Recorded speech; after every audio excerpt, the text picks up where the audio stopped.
Hello and welcome to this My Stamp Lady video.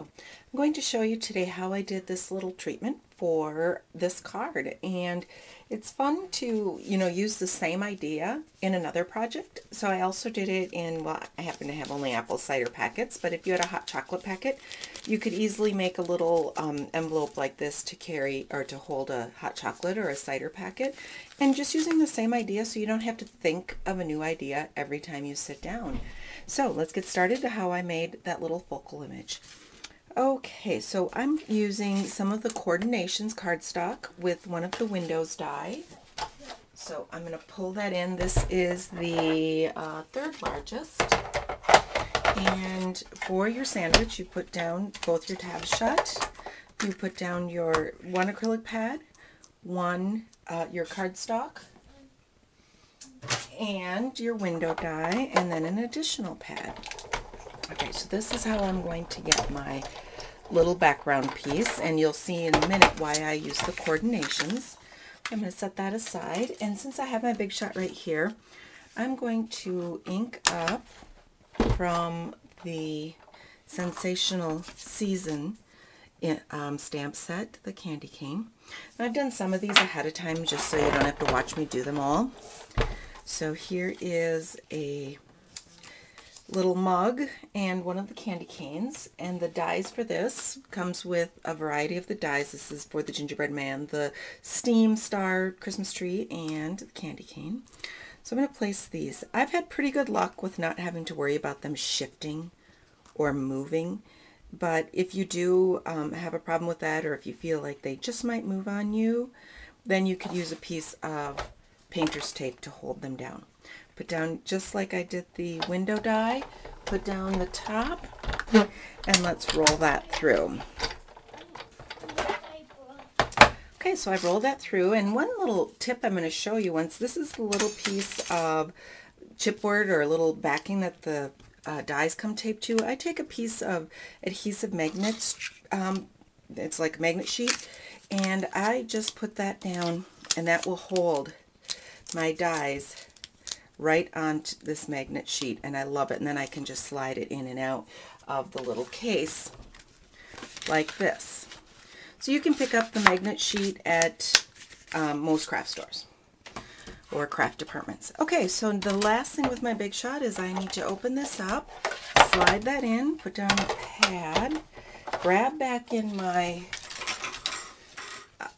piece of Coordinations cardstock. I'm going to place that down, and let's emboss the textured impressions, the snowflake on there. So I now have my snowflake on my paper. Okay, Coordinations, I can pull in my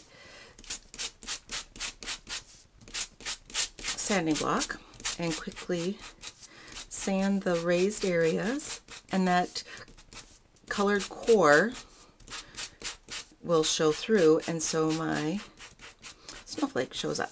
Now, of course, we'll pull in our little buddy, the little sanding buddy that we sell for that, made by Coordinations also. Okay, so here is my little piece. I think I'll put it like that. There we go. Okay, I'm going to pull in the other pieces that I already cut. Now, I did take the little steam, and it's stamped with early espresso, and I just kind of took a little bit of it out with my scissors just because I liked the way that I just liked a little less cardstock there. Place that down.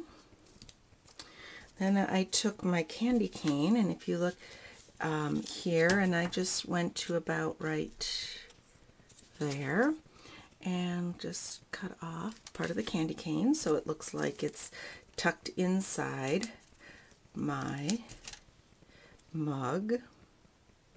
Just go like that. With the itty bitty banners, did a for you and did cut that out with the bitty banners.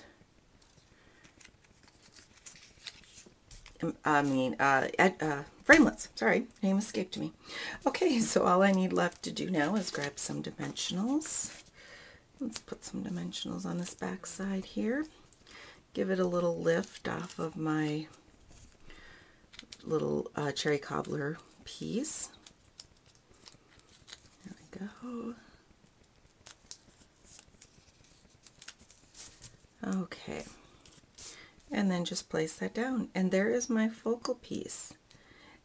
And I have already used this several times, and I just like the idea that I don't always have to think of something new every time I stamp, and I'm going to use this little focal idea for a few different things.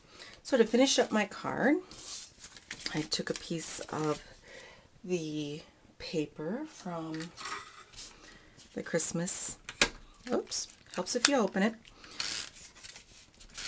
Christmas package. And let's put that down here. And this is from that same pack, and I just backed it with a piece of gumball green cardstock. There we go. And let's see, I'm going to use this just to figure out where I want. Actually, first of all, what I did is I took some of the baker's twine and took the cherry cobbler baker's twine and wrapped that around.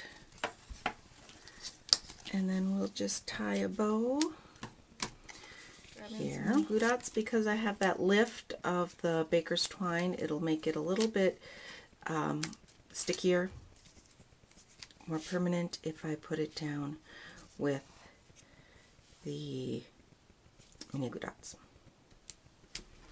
Okay, and then I can just trim that off. Pull back in dimensionals, let it sit over that.